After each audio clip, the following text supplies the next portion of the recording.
Okay, so hello and welcome to this webinar on how to build forms in Drupal 8. Now, just a bit about myself. My name is Ivan Zuzek, and I've been using Drupal for over 10 years, a full decade. And in the last 10 years, I've worked on all sorts of large-scale Drupal sites, but in the 5 years, I've focused a lot on training and teaching it. And I'm sure you are all fully aware of my site, webwash.net, where I write about Drupal and also produce videos and webinars like this. But what are we here for today? We are here to learn how to build forms in Drupal 8. So this is the agenda for this webinar. And we'll first look at how to create forms using Contact. Now, if you've used Drupal in the past, you ought to be fully aware of the Contact module. It has been around for years, absolutely years. But in Drupal 7 and below, the Contact module was great if you were happy with exactly the fields that it offered. But what if you wanted to add extra fields? Well, we'll talk about that in that section. And then we'll look at Webform. Now again, Webform has been around for years. I think when I was preparing for this webinar, I had a look when the actual project node was created. So if you go to drupal.org/project/webinar, you can see the date when that particular page was created. And Webform, that project node was created like in 2004. It's crazy. It's been that long. But Webform has always been my go-to module for form building, especially for end users. Okay, so in section 3 to 5, we'll look at Webform, what's new in Drupal 8, and then I'll show you how to actually create a form, a single form, a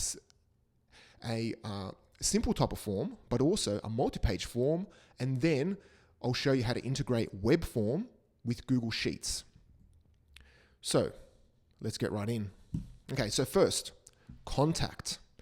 So what's new with Contact? Well, the obvious change in Drupal 8 is that you can finally create different contact form types.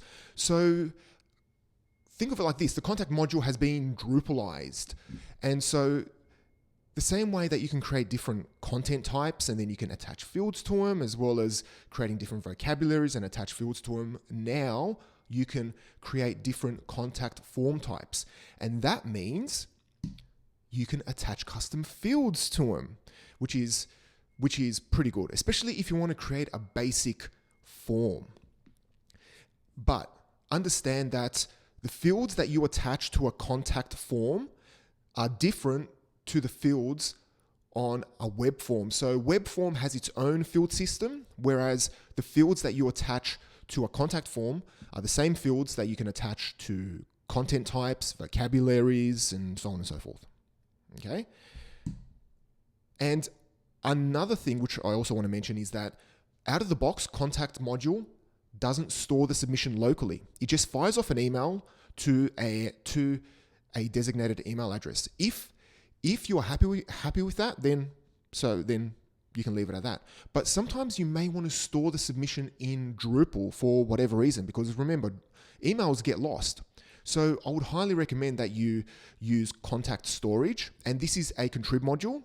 So just head over to drupal.org/project/contact_storage, and this will then allow you to store submissions locally. Okay, demo time. Now I'm going to keep these slides pretty light. So this is my Drupal 8 site. It's pretty basic. And the only thing I've done is I have installed Contact and also Contact Storage, and I've also installed Devel. And I'm using Devel simply to log emails so that I can show you what the email looks like. So to create a contact form, you just go to Structure, and then you'll see this new option here, Contact Forms. Now, let me just refresh that. Okay. And over here, you can see all of the available forms. We have the website feedback, which is the default contact form. And then you have personal contact form, which you can access from, I think, the profile page. And then you can view all submissions from here. And you will only see this list if you install Contact Storage. So if you are following it at home and you haven't installed Contact Storage, you won't see this tab. Now, to create a form is pretty straightforward. Just click on Add Contact Form and then enter in a label. So I'll just call this Drupal question. So what I really want to demonstrate here is how to create a basic form that allows a user to say, submit Drupal questions. Okay, pretty basic. So the first thing you'll do is fill out the label and then enter in a recipient. So I'll just enter in admin@example.com. These are the only two mandatory fields. And then further down, you can configure a few extra options. So this message will be displayed as the confirmation message. So let me put in, thanks for sending the question. Okay. So this confirmation message will be displayed once the form has been submitted. Then you have a redirect path, pretty straightforward. It just redirects the user after the form has been submitted. Then you have, you can make this form the default, and I'll talk about that in a bit more in a second. And then you can also change the submit button and a few extra things. But the two most important are label, recipients, and also if you want to put in a confirmation message. Okay, so just click on save. And just give that a sec. And then you can see that the form has been created. So what I'll do is I'll first open this up in a new tab. And straight away you'll notice that we already have fields. Why is that? Well, these fields, so your name, email, subject, message, and there are a few extra ones. These are the default contact form fields. But from a Drupal standpoint, they are property entities. So you won't see them on the manage fields. So if I go to the manage fields, you won't see them here, but you will see them on the manage form display. And if you want to remove these fields, simply remove them from the manage form display, and that's it. You can't delete them because they are properties on the entity, but you can hide them. So that's what I'll do now, is I'll hide them from the manage form display. And then if we refresh, you should see that we'll only see message. And let's quickly create a new field. And we'll create a new field called a Drupal version that would allow a user to say, select a Drupal version. So the best way to do that is to go to add a new field, list text, Drupal version, and then I'll enter in two options, Drupal 7 and Drupal 8. And let's just make it mandatory. And then if we go back to the form, you'll see that our field has been added to the bottom. Let's just quickly move it back up to the top.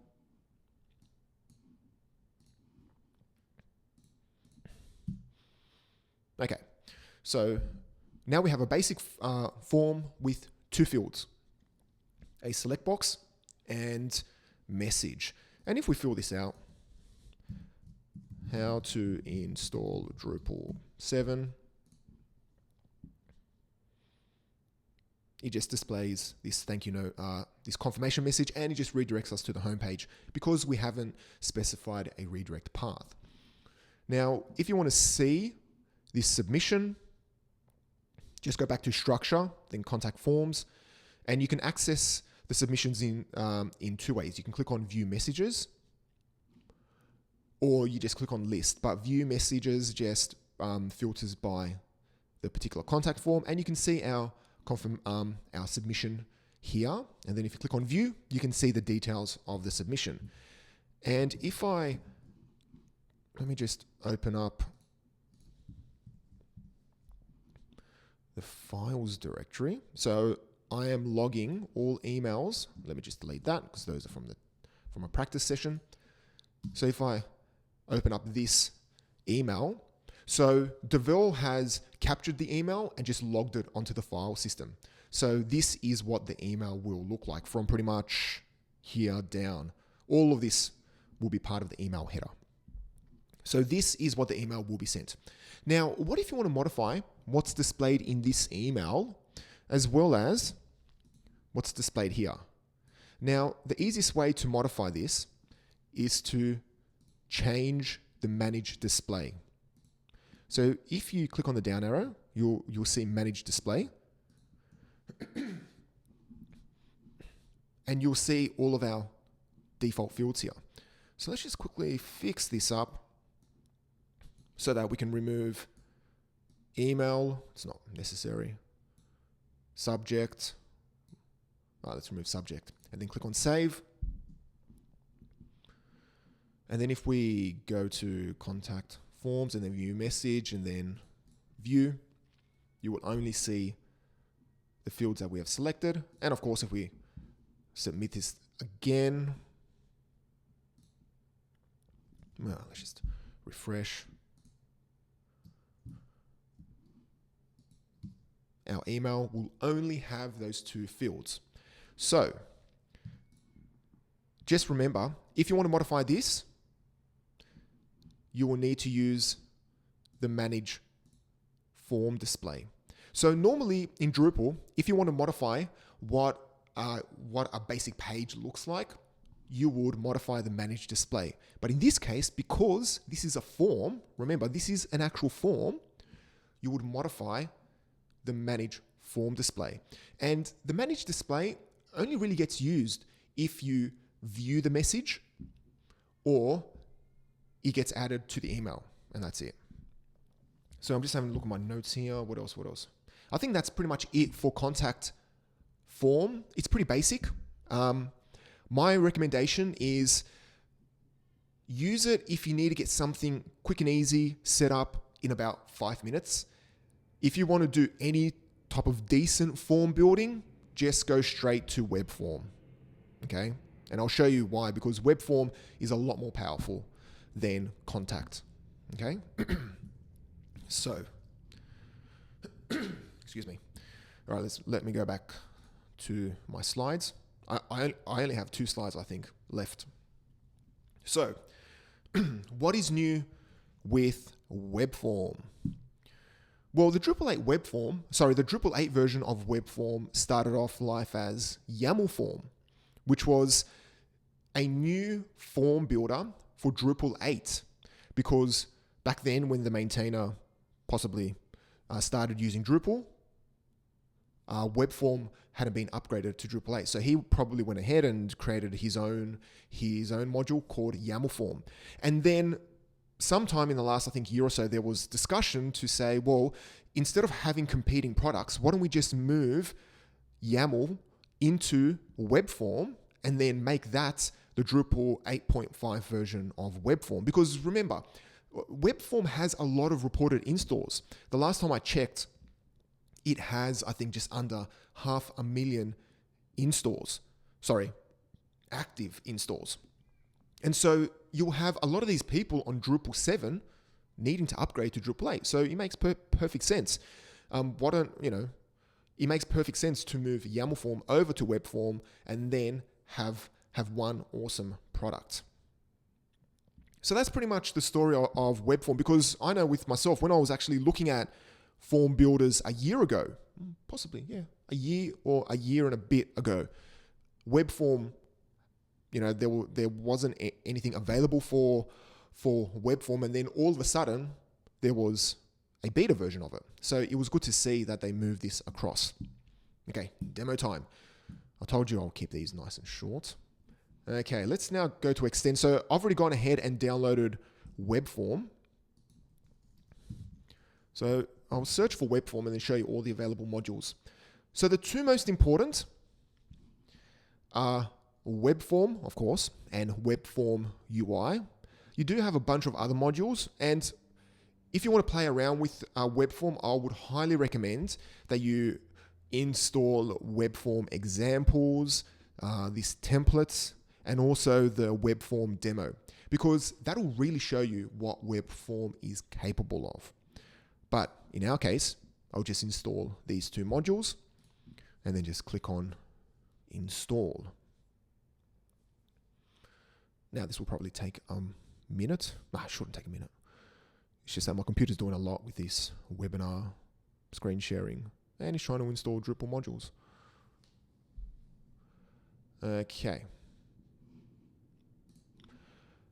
So to access Webform, you just go to Structure and then Web Forms. And from here, you can access all the forms, and we have one basic one called Contact, and it's pretty basic. You have a few you have a few fields on it, and we'll use it later on. But what I want to do is just quickly take you through this UI. So the first thing that you'll notice is these buttons, watch video.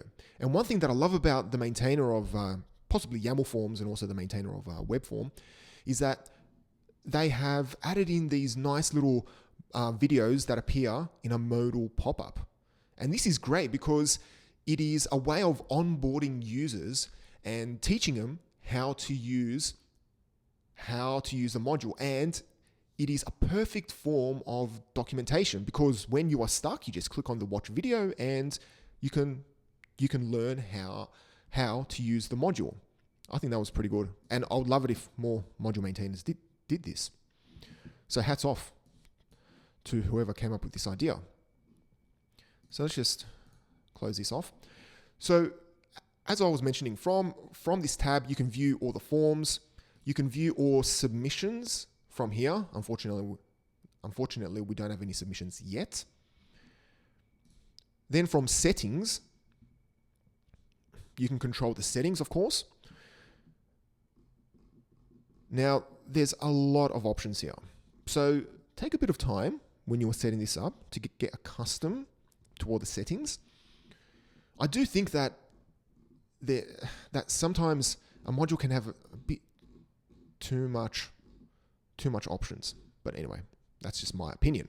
Because I always gave Webform to end users who aren't Drupal site builders. And sometimes I think it can be overwhelming when they see all these options, but they technically shouldn't see this, okay? But if you are trying to set things up, please spend a bit of time going through all the settings. And if you get stuck, just watch the video, okay? And then in add-ons is a great tab because it shows you all modules that work well with Webform. And you'll notice this little message here to say, please install IMCE. Now, I'm not sure why it's asking for this because IMCE is a file browser. So it allows you to upload files into Drupal's file system. But if your form doesn't allow users to upload modules, then you can just ignore it. Because I'm using Webform on a pretty big site and I don't have IMCE. Because to handle media assets, I'm using media entity and all that stuff. And then here you can check out other Webform specific contrib modules, such as MailChimp, Slack, Stripe. So this is pretty good. Okay, all right, so let's jump in and create our form. So the first thing we'll do is add Webform. We'll give it a name. I'll call this Drupal Contact because I'm so original and cannot come up with other names. And what I'll do is I'll create a few fields. Now, the first thing you need to be aware of is that a field is called an element. It's not a field, it is an element. So if you want to add in an element, you just click on Add Element. And from here, you can see all the different element types. Some are basic, such as a text field. Others are a collection of fields. And I'll give you a good example of that. If you search for name, that is a composite element. And you click on Add Element. And I'll call this name. And this is a collection of fields. So you have title, first, let's remove middle, and let's remove suffix and degree. So this will have title, first, and last. And I'll create a radio button. And I'll call this one contact method. And this will be used when I show you conditional fields. So all I'm doing here is creating a radio button, which has two options. email, and phone. And I'll also enter in an email field. So this is a custom field, element.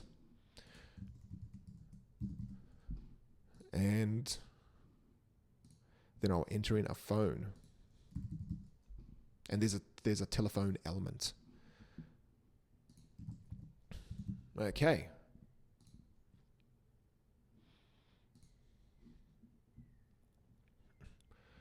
So let me open this up in a new tab. So if I click on View, you can see the fields. Okay. This is nothing groundbreaking. We can easily just fill it out. Email. You can enter in a phone. And the reason why you want to select the email element is because it'll offer validation on the email that's entered in. And then you submit it. Okay? Pretty basic, nothing groundbreaking. Let's now fix up this form and add pages to the form. So let's go back here. And to add a page, click on this Add Page. And we'll give it a title. So the page title for this will be Name Details. And I'll add in another one called Contact Details. And to add an element under a page, just pop it under the page element. So just pop it under. And then just click on Save. So you can imagine if you have 5 or 6 pages, this page will be pretty long. And then if we refresh, you'll get this nice little progress bar up the top. And you can click on Next Page and so on and so forth. Okay. Now, what I want to show you now is conditional displays. Let's take this group of fields, for example. What if you want to hide or display, say, the phone field if email is selected? So if email is selected, email field is displayed, phone is hidden. If you select phone, email is hidden and phone is displayed. Now, of course, you can do this with a bit of JavaScript, but you can do this out of the box without writing any custom code in Webform. And what I'll do is I'll open up this in a new tab because I'll need it. And the first thing we'll do is edit the email element and scroll down to conditional logic. And this is where the magic happens. So the first thing you want to do is select the state. So we want to select the visible state. And then from the drop-down, select contact method, value is, and then email. And this email value corresponds with this value right here on the radio button. And what this essentially is doing is that visible if all. So if you only have one condition here, then you can select either of them. It doesn't really matter. The only time this option matters is if you have multiple conditions. So if I was to add in multiple ones, and then I select all of these conditions have to return true for this condition to be met. But if you select any, then any one of these has to just return true, and then this condition is met. But in our case, whatever you select here, it doesn't matter. So if all of the following is met, contact method is value is email. Okay, so let's just save that and then click on phone, and we'll do the same for phone. So where is that? Okay, again, visible, if all of the following is met, contact method, value is phone. And again, phone matches this phone. And then click on save. Let me just fix this up. Okay, so if we refresh, Well, let's just go back to that. If we refresh, go to the next page, and then click on email, phone, you can see that the field is hidden. One field is hidden and one field is displayed. Now, I'm sure you are thinking, okay, Ivan, can we conditionally make a field required? Because if you were to select email, you would want to then make email a mandatory field, right? And this is the first question I had. And you can kind of get it going, okay? You can do that. But I will show you, there are a few issues with the validation. Well, not issues, but limitations, limitations. So let's go to email and then add in another state.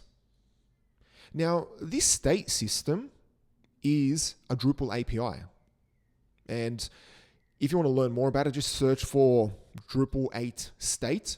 But if you are creating custom forms in code, you can define these states on form elements, which is pretty cool. So if you want to learn more about that is, of course, an advanced topic and requires PHP.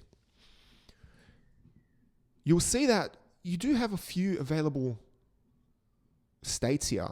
And you may have noticed that there is required. So required is there.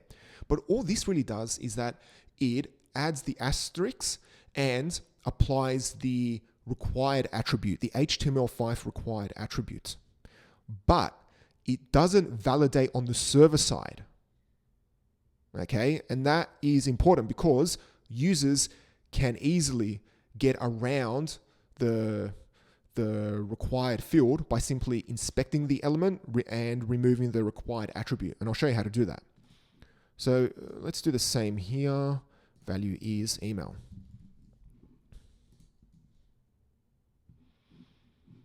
And click on save to make sure everything's saved.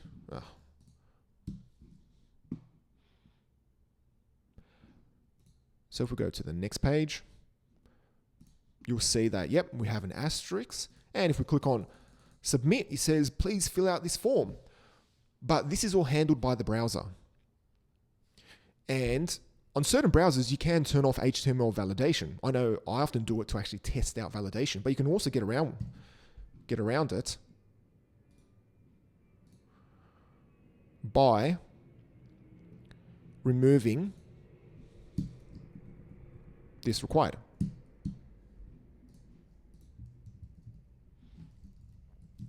Oh, sorry.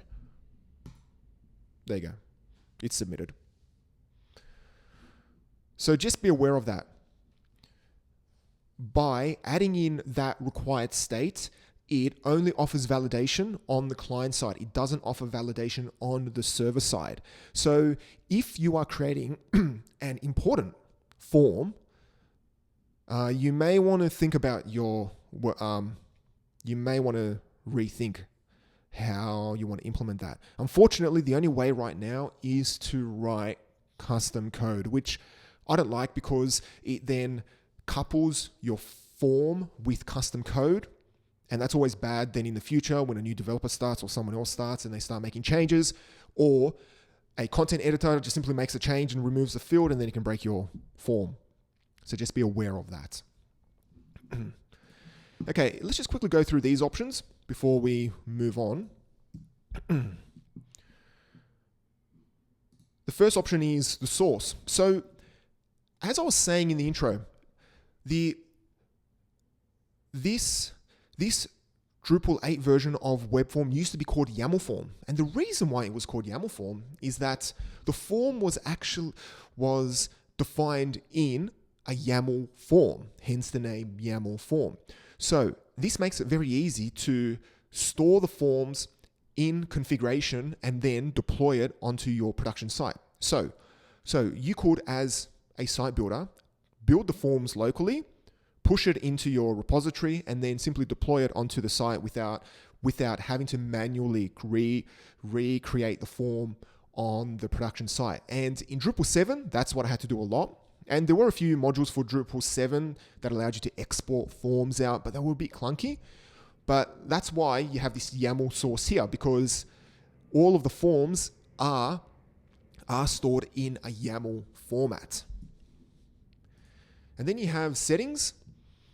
And in the settings section, there's a lot here. Again, there's a lot of options here, but the important section, well, the most important part for me has been the confirmation type. So often you want to send a user to a basic page or a separate page. So if you want to redirect users to a separate page, just simply set the URL to that custom page over here in confirmation page, and then you are good to go. If you want to play around with Webform, first test it out locally, because there are a lot of options, and I'd highly recommend that you first test things out locally, and then once you're happy, deploy it onto production. But do spend a bit of time going through these settings, because honestly, there are a lot. Okay. And then if you can put in custom JavaScript, CSS. You can also control the access, which is pretty good. I love this. And then let's talk about emails and handlers. And first we'll talk about an email. So if you want to fire off an email, the best way to do that is to click on add email. And then you can define where the to address comes from.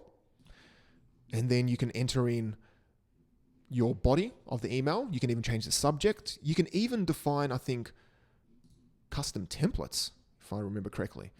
You can fill out a custom body. You can leave in the default. And then if we click on save, and then click on save handler. And also another thing which I want to demonstrate is this test tab. This test tab helps you test out forms by pre-populating them, which is pretty cool. So you can just click on test, you can pre-populate them, and then just submit it. And then where's my emails? You can see that the email has been sent. So that was pretty basic. But one thing I do love about Webform, and this is something that's pretty limited in Contact module, is that if you want to customize anything around the email, and what I mean by that is you may want to, so let's go back here. Okay. So you may want to send off a specific email based on, say, a selected drop-down box on the form. So if a user selects, say, the Drupal 8 drop-down, for example, then you may want to set something up that fires off an email to a custom email address. Now, to do that in Contact, you would have to write custom code, but you can easily do that using Webform without writing any custom code. So you can add in custom logic to the way emails are sent. So my top tip of the day is that if you are going to do any type of form building, just jump straight to Webform, because Contact, yes, will give you a form very quickly, but as soon as you want to modify things, and as soon as you want to tweak things, you will then just install Webform and then start using Webform. So save yourself the pain, use Webform from the get-go. That's my top tip of the day. And another thing which I also want to mention before I talk about the Webform and Google Sheet integration is the way you deploy forms. Now, this is a bit more of an advanced topic on the way you deploy them, but it's something that I do want to mention because I recently had troubles with this at work. So right now, I am working on a Drupal 8 site, and I've installed Webform, and the editors are happily creating and modifying forms on production. Okay. Now, I mentioned earlier that web forms, that the actual structure of the form is stored in a YAML file. So it's stored in configuration. If you have some type of setup where you override what's on production by importing in the configuration from code, that means any changes to web forms on production will get wiped away if you are storing the web form in code. So to work around that, the best way of doing it is by going, so if we go back to web forms and then settings, oh no, sorry. Let's go back to add-on. You'll have to utilize one of these modules, config ignore. So essentially you want to ignore all of the web form YAML files. So that's important. Or what's going to happen is content editors will be modifying the fields and forms on production, and then you do a deployment and all the changes get wiped away. And that is not a that's not a good place to be at.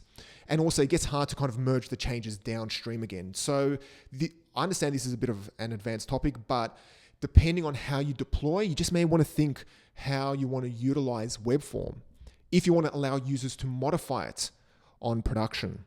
Okay, so that's just a bit of a heads up. Okay, let's quickly look at how to set up Webform and Google Sheets. And that's a fun part as well. Okay, so what I'll do is go over to, all right, so let's go over to here. Let me go here. All right, perfect. So one thing that you can do using this third-party service is integrate Webform and Google Sheets. And you do that by setting up a webhook. Okay. Now, unfortunately, you do have to use a kind of middle service. And for this, I'm using Zapier. But of course, you can write custom code if you want to integrate Webform and Google Sheets. But our goal is to avoid writing as much custom code as possible. So what I want to show you now is how to integrate Webform so that when somebody fills out the form, the submission is added to a Google Sheet. Now, Zapier has a free plan, which you can use. Now, I'm not getting paid for this. You know, there are no affiliate links. I just use their service. And if you registered for this webinar, well, I actually registered you through a Zapier Zap. So I am using Zapier on WebWash.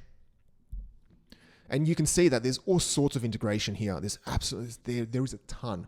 So you could set things up where if somebody fills out a web form, you can send a message to Slack. You could send the email to MailChimp. You could even send a tweet if you really want to do that. I don't know, whatever you want. You can even add in a task in Trello. You can do all sorts of stuff. Okay. And Zapier is similar to IFTT. So that is another service, like if this, then that. But IFTT doesn't seem to have business applications such as Zoom, which is this webinar software that seems to be crashing all the time. Anyway, so Zapier has a lot of business applications. So I'd highly recommend it. The free plan is pretty lenient. I mean, it lets you play around with it a lot. And then, of course, they have paid plans. So the first thing you want to do is create a Zap, and a Zap is essentially a application, okay? And a Zap consists of two parts. You have a trigger and then you have an action. You can have multiple actions, but that you need to pay for. So the trigger for us would be a webhook. So we first want to select a webhook. And then, let me just close this stuff.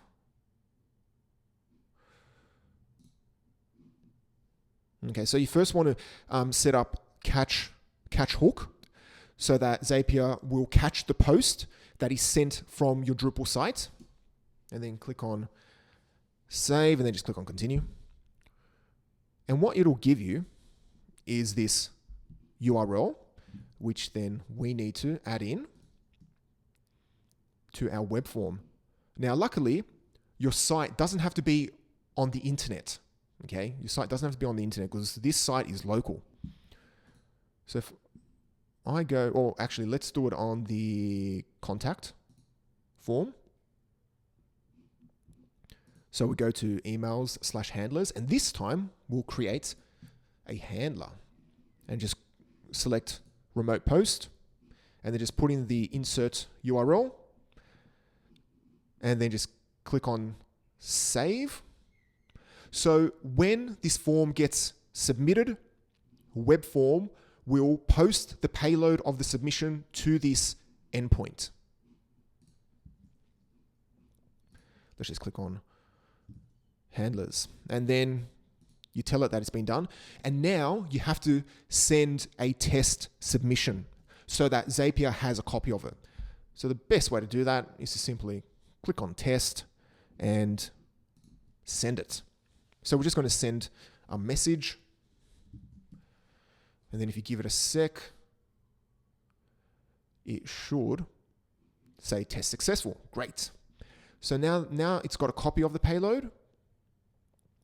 And now that we have set up the trigger, let's now set up the action. So the action will be to create a row in our Google Sheet. So just click on Sheets and then create sheet row, and then connect your account up to Zapier. I have already done this, but if you are setting this up for the first time, you'll have to go through the OAuth authentication and stuff like that. And then you select your sheet. So I've already got one here called Test Zapier. You then select the actual sheet within. Oh, let me just bring this down. So this is the sheet, so sheet 1, and then you have these columns up here. Now, it's important that your first row is treated as a column title. If it's not, Zapier will complain about it. It will tell you that you need to add in titles to this column, to the columns, because then you have to map across what was in the post. So the name field in the submission maps across to name, email is email, subject is subject, and message is message. Is that correct? Yeah, it is. Okay. Let's just hit that. Save. And then it is going to test it by using the test payload that we sent earlier. So if we go to our sheet, we should see our test post. Okay, so let's just go finish. And then make sure you turn this on. I always forget. And we'll name this Webform Contact. Why not? And then go see it in your dashboard. So here you can see the web form. You can see the available, the Zap. And then so let me just fix this up so we can see it in action. And let's go here. I'll pop this to the side. And we should see it appear here. Well, let's just refresh again so we get a different test values, and we hit send message. It should magically appear in our Google Sheet. Now, this is pretty cool. This essentially means that you can integrate Drupal, well, to a certain extent, Drupal to anything. And you can do it by not even writing any custom code. Another great thing that your marketing department would love is you could set things up where if a potential lead fills out a form, you could push that lead into some type of CRM system. And I'm sure your marketing department and your managers would love that, so that you can track all these things. And you can do all of this, again, without writing any custom code, which is pretty cool. Okay, so another thing which I love about Zapier is that it actually tracks... no, don't worry about this. This is just telling me to upgrade. So it actually tracks each task.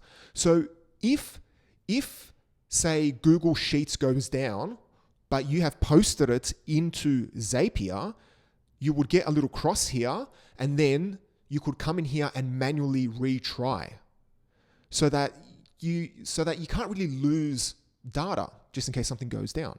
Of course, if you upgrade, if you upgrade, it'll do automatic replays. So it'll try if it fails. But I'm actually on the free plan. But it's good to see all of the Zapier. So if we click on this WF contact, this is the one that we just sent. You can even see what came out and then what came in to Zapier and also then what went out. So this is good for debugging as well. It's pretty awesome. And then you can also see all of the ones that. So these were the ones that I set up for this webinar. So you can see all of the tasks that were sent. Okay, well, I think that is it. Got one more question. Okay, demos. Okay, demo's over. Now, questions. Anyone have any questions? Sorry about this issue with the webinar. I hope the recording of this is okay. I'll have to test that out later. Okay. So does anyone have any questions?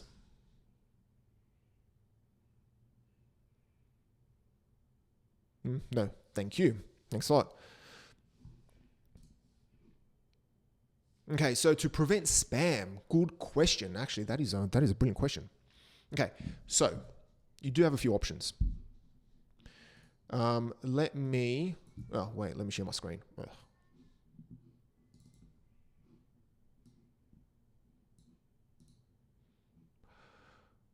Okay, so to prevent spam,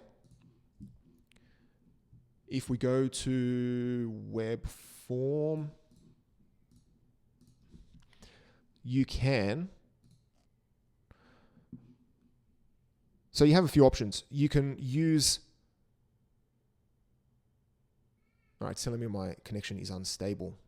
Okay, let me be quick about this. So you can use Honeypot. So Honeypot Drupal.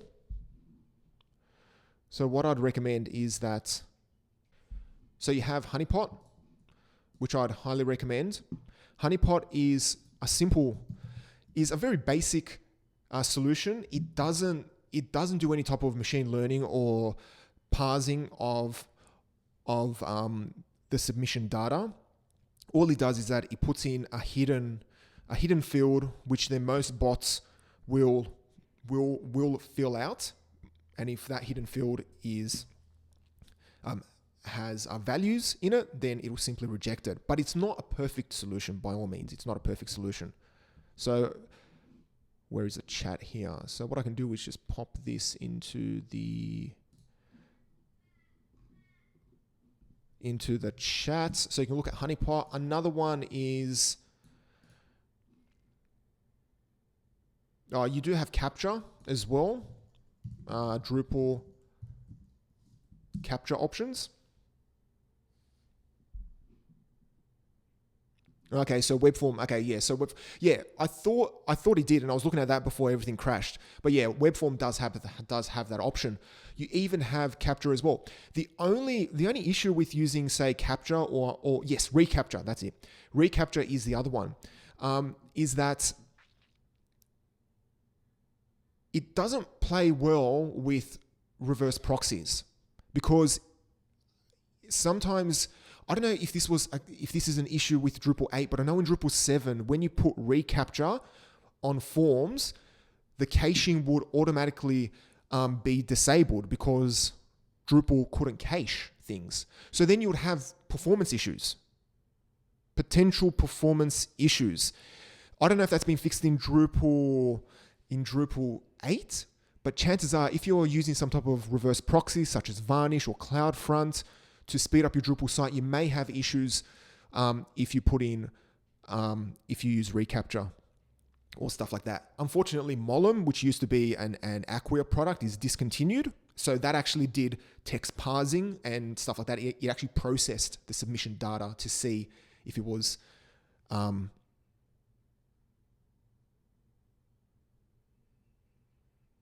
well, yeah, absolutely. I'm just replying to a comment here. Absolutely. Yeah, recapture sucks, honestly. Sorry, capture sucks. The recapture is a lot better. Now recapture is just a tick. So it essentially says, I'm not a robot, you tick it, and then I think you select a few options. So Yeah, I know. Before when reCAPTCHA were actual words, I actually had trouble filling it out. But also understand that you won't be able to sort out. You won't be able to prevent all spam bots from submitting your form. People and spam bots will submit forms, and you do have spammers that are human that just fill out forms and submit things, and that's it. So you're not going to eradicate it 100%, but if you use, I think, like Honeypot or the similar function in Webform, give that a go, because that will probably sort out 90% of the bots out there. But then look at reCAPTCHA. So I'll pop that into the chat window here. I really should have covered this. I apologize for this, and that's why it's good to get questions, because yeah, spam is a big issue. Okay, so there was another question up here. Okay, so the cross-site request forgery. So how to add cross-CS RF protection. Now that is handled by Drupal. Drupal handles that. And so I don't think you can even disable that. Drupal handles a lot of that stuff. So if we go back to the form, I'm sure if you have a look here, there will be, yeah, you have all these tokens down here. This is probably hard to see, but you have all these hidden tokens. Drupal handles that. So as long as you're not customizing and modifying Drupal's form and field system, then you're fine. So Drupal will handle that. So Drupal adds in all these tokens, like a form token and all this type of stuff, to make sure that doesn't happen. Okay, so any other questions before we wrap up? And I really apologize for the crappy internet connection here. Now, see, I love it. My phone is more stable than I think fiber or cable, whatever they have to this building.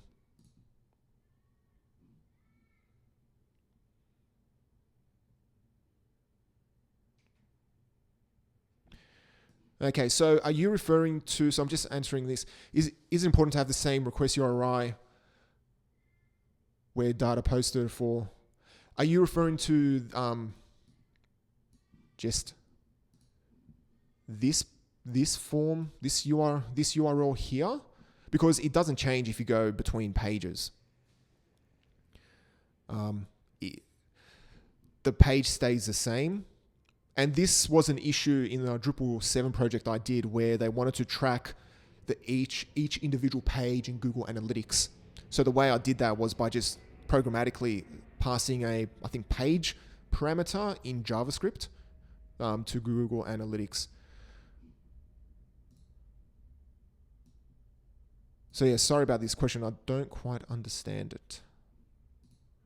Yeah. But anyway, any other questions before we wrap up? All right, no, thanks a lot. Thanks a lot.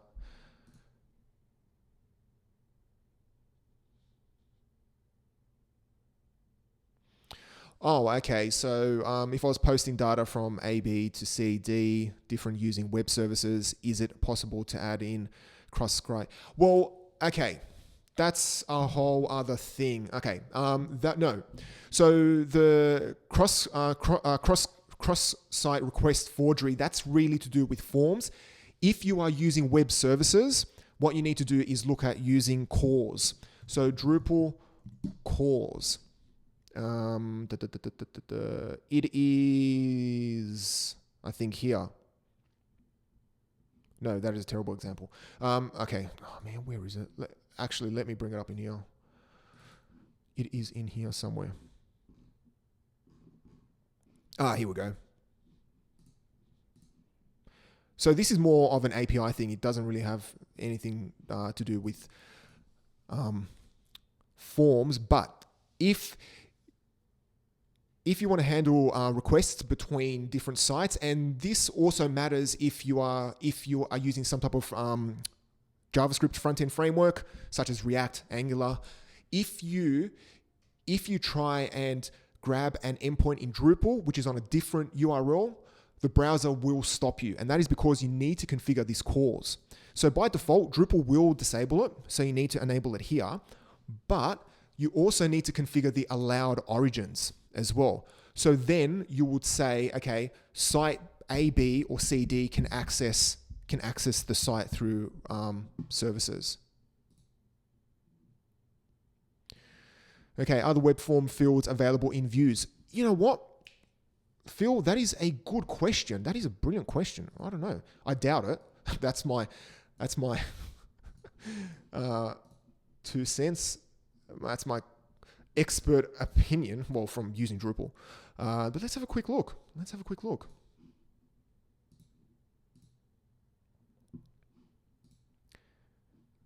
Web form submissions. Okay, all right. Test form. Let's give this a go. See what this looks like. I may be proven wrong. I would love to be proven wrong. Add field.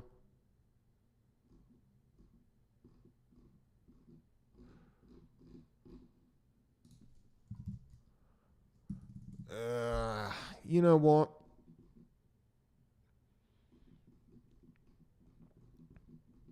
There's got to be a module, because there's got to be a contrib module for this. But no, but based off, wait, let me just Drupal. No, what fields did I create? Contact, yeah. So you can view the submissions and all of the properties on the submission entity, but not the fields, the elements that we added to the web form. Unfortunately, there must be a module for that. I remember seeing one in Drupal. Let's have a quick look. Drupal web form views. Okay, here we go. So you do have a web form view, but it's only for Drupal 7. And what was that other one? Then you have web form views with an S at the end. This is for Drupal. Oh, okay, this is for Drupal 8. Oh, here you go. Okay. Let me pop this in the chat. So there is a Drupal 8 version, but use webform_views with an S, because that's the Drupal 8 version. And then there's another contrib module for Drupal 7, which is webform_view. You gotta love contrib modules and the naming. Okay, well that was a good find. I'll have to keep all of this for the blog post that I create when I post this video.